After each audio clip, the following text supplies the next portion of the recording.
D K Shivakumar ಅವರು ಕಳೆದ ಒಂದು ತಿಂಗಳಿಂದ ಅವ್ರ ಭಾಷೆ, ಅವ್ರ ಟ್ವೀಟು ಎಲ್ಲ ಒಂದು ಟ್ವೀಟ್ ಅಲ್ಲಿ 100 ಅರ್ಥ ಬರೋ ತರ ಮಾಡ್ತಾರೆ. ಒಂದು ಮಾತಲ್ಲಿ 10 ಅರ್ಥಗಳು ಬರೋ ತರ ಮಾತಾಡ್ತಾ ಇದ್ದಾರೆ. ಅದಕ್ಕೆ ಎಲ್ಲರಿಗೂ ಕನ್ಫ್ಯೂಸ್ ಆಗ್ಬಿಟ್ಟೈತೆ. ನಮ್ಗಂತ ಅಲ್ಲ, ರೂಲಿಂಗ್ ಪಾರ್ಟಿಯವ್ರಿಗೂ ಕನ್ಫ್ಯೂಷನ್. ಈ ಮನುಷ್ಯ ಯಾಕೆ ಹಿಂಗ್ ಮಾತಾಡ್ತಾನೆ? ಅದಕ್ಕೆ ಅವ್ರು ಸ್ಪಷ್ಟವಾಗಿ ಹೇಳ್ಬಿಡ್ಲಿ, ಸ್ಪಷ್ಟವಾಗಿ ಏನು ಅನ್ನೋದು ಅರ್ಥ ಹೇಳಿ.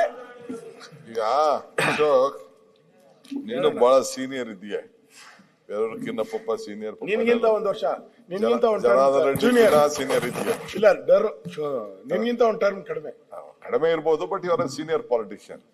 ಸ್ಟೇಟ್ ಅಲ್ಲಿ ನಿನ್ಕಿನ್ನ ಚಿಕ್ಕವರೆಲ್ಲ ಏನಾಗಿರ್ಬೋದು, but still you are a senior man politics ಅಲ್ಲಿ. Opposition leader, constitution post. Very simple. ಯಾರು ಏನ್ ಬೇಕಾದ್ರೂ ಮಾತಾಡ್ಕೊಳ್ಳಿ, ನಾನು ತಲೆ ಕೆಡಿಸ್ಕೊಳಕ್ಕಾಗಲ್ಲ. ನಾನು ಒಂದು ಬೇಸಿಕ್ ಪ್ರಿನ್ಸಿಪಲ್ ಅಲ್ಲಿ ಬೆಳ್ಕೊಂಡು ಬಂದಿರೋ. ನಾನು ಒಬ್ಬ ಸ್ಟೂಡೆಂಟ್ ಲೀಡರ್ ಆಗಿದ್ದನು. ಬಹಳ ಚಿಕ್ಕ ವಯಸ್ಸಲ್ಲೇ ನಂಗೆ ಒಂದು ಪಕ್ಷ ಟಿಕೆಟ್ ಕೊಟ್ಟಿದೆ, ಬೆಳೆದಿದ್ದೀನಿ. ಪಾಲಿಟಿಕ್ಸ್ ಅಲ್ಲಿ ಬೇರು ಗೇರು ಏನು ಎಂತೆಂಥವ್ರದೋ ಎಲ್ಲ we have seen. Mix and match ಎಲ್ಲ ನೋಡಿದೀವಿ, ಏಟ್ ತಿಂದಿದ್ದೀವಿ, ತೊಂದರೆ ಅನುಭವಿಸಿದೀವಿ, ಜೈಲ್ ಅನುಭವಿಸಿದೀವಿ, ಎಲ್ಲ ಆಗಿದೆ. ಬಟ್ ಈಗ ಪಕ್ಷದ ಅಧ್ಯಕ್ಷ ಆಗಿ ಒಂದು 11 ತಿಂಗಳಿಗೆ 6 ತಿಂಗಳು ಆಗ್ತದೆ. ನಂದು 6 ವರ್ಷ ಆಗ್ತದೆ. 6 years. ಮಾರ್ಚ್ 10th 6 ವರ್ಷ ಆಗ್ತದೆ. ನನ್ನ ಸ್ಟ್ರೆಂತ್ 139 ಜನ, including Siddaramaiah. Siddaramaiah is also with me 100%. No question. ನಾವಿಬ್ರು ಒಂದು ಕೈ ಜೋಡಿಯಾಗಿ ಇಬ್ರು ಜೊತೆ ಕೆಲಸ ಮಾಡ್ಕೊಂಡು ಈ ರಾಜ್ಯದಲ್ಲಿ ಜನಕ್ಕೆ ಒಂದು ಮಾತು ಕೊಟ್ಟಿದೀವಿ. ಆ ಮಾತಿನಂತೆ ನಡಿತೀವಿ. ಇವತ್ತು ನಡಿತೀವಿ, ಮುಂದೆನೂ ನಡಿತೀವಿ. ಕನ್ಫ್ಯೂಷನ್ನೇ ಬೇಡ. ಇದಕ್ಕೆ ಎಲ್ಲ ಕ್ರೈಸಿಸ್ ಅಲ್ಲೂ ಅವ್ರ ಜೊತೆ ನಿಂತಿದ್ದೀನಿ, ಮುಂದಕ್ಕೂ ನಿಂತ್ಕೋತೀನಿ. ಅವರು ನನ್ನ ಕ್ರೈಸಿಸ್ ಅಲ್ಲಿ ಎಲ್ಲಾ ತರದಲ್ಲೂ ನಿಂತ್ಕೊಳ್ತಾರೆ.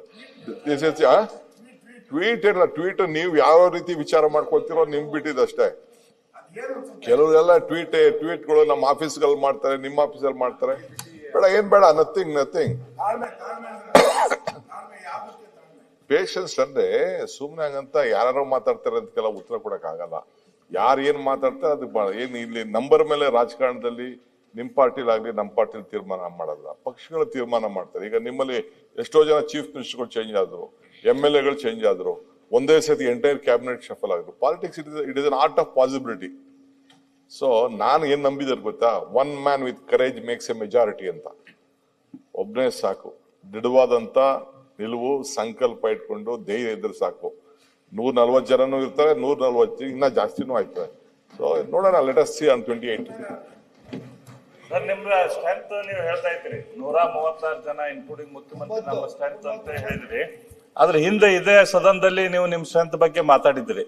ನನಗೆ ಯಾವಾಗ ಮಂತ್ರಿ ಸ್ಥಾನ ಸಿಗ್ಲಿಲ್ಲ, SM ಕೃಷ್ಣ ಅವ್ರ ಮನೆಗೆ ಹೋಗಿ ಬಾಗಿಲು ಒದ್ದು ಮಂತ್ರಿ ತಗೊಂಡೆ ಅಂತ ಹೇಳಿ. ನಾವು ಅದು ನಿಮ್ ಸ್ಟ್ರೆಂತ್ ಸರ್, ಅದು ನಿಮ್ಮ ನ್ಯಾಚುರಲ್ ಕ್ವಾಲಿಟಿ.